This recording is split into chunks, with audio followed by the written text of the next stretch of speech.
Rosi për një adoleshent që pavarësisht rrethonave përpiqet me praktiku fenë islame.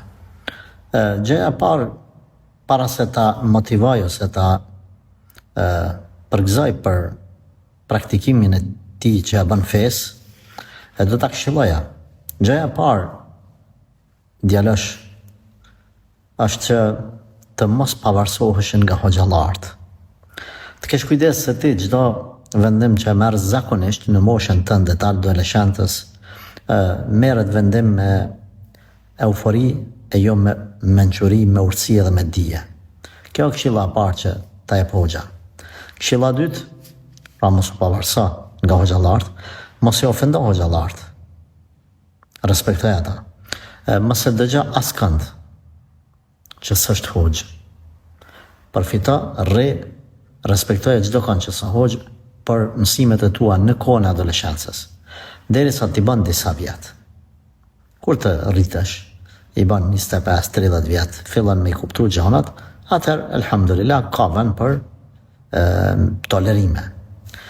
Tjetra, merr sa më shumë dije. E katërta, kuptoje se kjo fe është maraton, nuk është sprint. Nuk është sot për nesër, por është rrugë gjatë.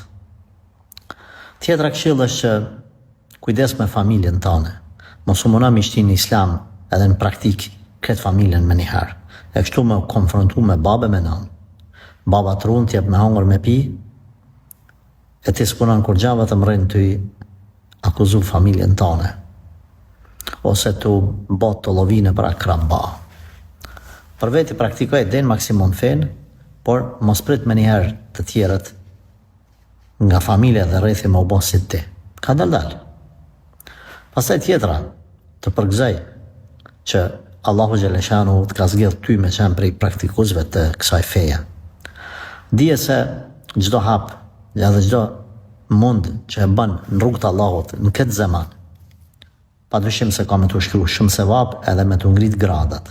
Allah të ka zgjedhur më kon prej adhuruesve të Zotit. Por, përveç adhurues, bëhu edhe ftues në islam. Fillimisht me dijen, me sjelljet e mira, pastaj edhe me fjalët tua. Por, mos fillo me dhon, pa mush për veti, pa marr për veti. Mushu me dije, me iman, pastaj fillo me reflektu me dhon. Pashtu, dije se kjo jetë edhe praktikimi i islamit në këtë kohë është vështirë sikurse me majt gacën dorë.